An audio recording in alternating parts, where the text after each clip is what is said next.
Hi friends, this is Priyanka. Welcome back to my channel. In today's video, we are going to draw directions, north, south, east, west, all of them. To begin with, I am drawing a couple of circles.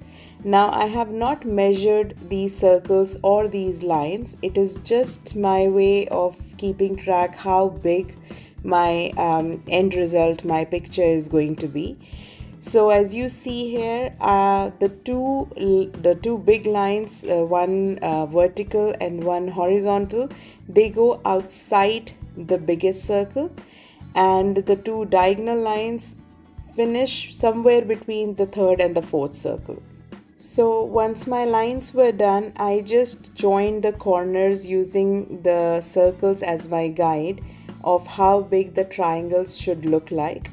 Now, the way you shade these triangles can give this picture entirely different look. If you shade one side of the triangle lighter and the other side darker, it would give it like an embossed look, like how you have pyramids. So just play with it, see what you feel like, and once you are done drawing, adding names to all your sides, we can start painting.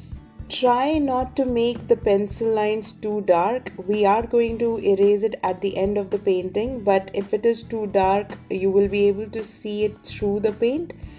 So just keep that in mind. So for the painting part, first I made the paper wet. So I just added some water to it, and then only did I add the paint to the paper.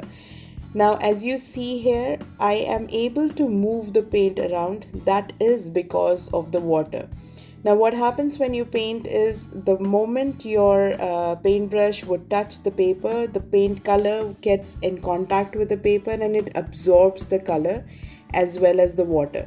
But by adding the water first, you gave yourself some room to move the paint around.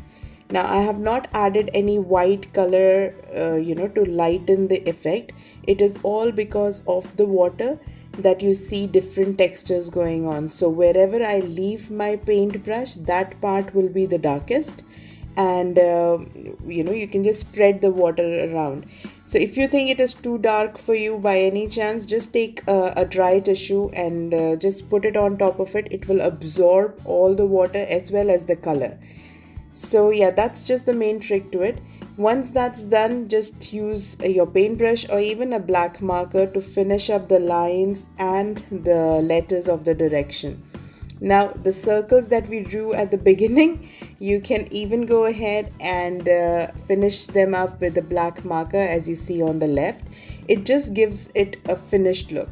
So thank you so much for watching this video. For more similar videos, please do like, share and subscribe. I'll see you next time. Bye bye.